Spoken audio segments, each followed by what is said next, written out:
here it is, Tuesday morning before the No Name Nationals, and we're not ready.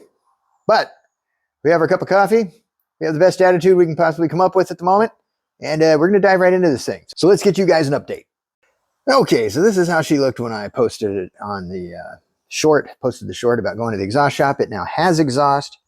There's a towel wrapped around the brakes because I'm getting ready to dive into the brakes yet again. Had them working well, drove it around the yard, parked it, drove it up onto the trailer. It was good. Drove it off the trailer, drove it down to the exhaust shop because it's about a, I don't know, eighth of a mile down their driveway from where I parked.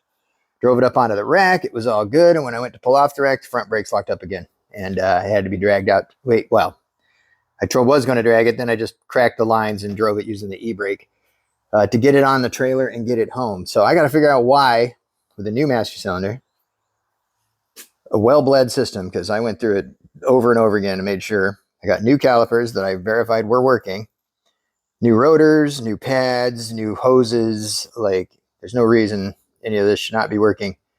So the last thing to check is this guy here, the combination valve. So you got a proportioning valve back here. That's what this thing is sticking out. And then you got your pressure. There's a pressure thingy for the front here that I think limits the amount of pressure going to the front calipers. So other than that, it does start and run pretty well now. The problem I'm having is it's overheating in about 35 seconds. Maybe not quite that fast, but if I let it run more than about a minute, it just starts blowing water out of the radiator cap. So we got to get that sorted as well. So with 24 hours until this thing's got to get loaded up and me trying to get 8 hours of sleep in there somewhere, we got to dive into that. We got to figure out the brakes, and we got to figure out the cooling. And our fans aren't kicking on, even when I manually bypass them. So I got to test and see if the fans are bad or if something blew a fuse. And I got to figure out a way to wire these so that they come on when they're supposed to, rather than waiting for the engine to get hot, because it doesn't seem to be working. So just need it to cool the damn thing. If I have to put a freaking toggle switch on it or just clip it to the battery terminal whenever I need it to turn on, that's what I'll do. We just need to know we can make the fans run. What else we got going on? Oh, since last time you've seen it, it's now a complete truck. You saw it on the trailer, but I haven't actually showed it to you. So here it is. We got most of our interior back in. I see something else we're going to have to do. So we got our interior back in. When I say most, I mean I didn't put the carpet in. And I didn't put a headliner in it. And I haven't bolted the dome light down. And I haven't put the visors in yet. Okay, so yeah, well, it's not done. But we got our seat back in. Oh, seat belts. I got to put the seat belts in it. The tachometer I cannot get to work. I think I already told you guys that. So today's the day I got to figure that out as well. Doors closed nice still. We got our bed back on. You saw that. But now we have the tailgate on. And I've got the wheel wells back in this thing. What else we got going on? I think that's it. You guys have seen everything else. So yeah, we're real close.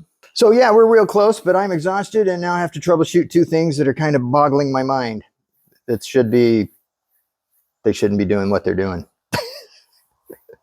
And I'm not looking forward to digging into this proportioning valve and finding out it's something I can't fix in the time frame I'm allotted, which is today. Believe it or not, we don't have any good junkyards around here, so I can't just run to the junkyard and get another proportioning valve or two and then just swap them out and try them. I got to actually open these things up, look at them, inspect them, make sure they're all good to go, put it together. So that's what we're going to do. I have an aftermarket proportioning valve. Not everything on here works as far as, I don't know if all these lines are the correct size. I believe they are. I know the mounting bolts are perfectly lined up for our bracket because this is a GM style, but it's a universal deal. And then it's got an extra port here that's a 3/8 24 thread and a flare on it. So I got to find a way to plug that off. I think I have a solution here. I'm going to use a ball bearing and a bolt, not this one, obviously, and a bolt, a 3/8 bolt. And I'm going to drill out the end of the bolt so that the ball bearing fits up into it. And then I'm going to just drill it far enough to where it can go most of the way in with the threads and push that ball bearing down against the seat. And that should seal it. I think that'll do the trick. That's a lot of pressure. The steel ball will deform the brass and the flare fitting, but it should only deform the inside of it. So if we ever want to use it, the flare fitting should still work on it. I don't know.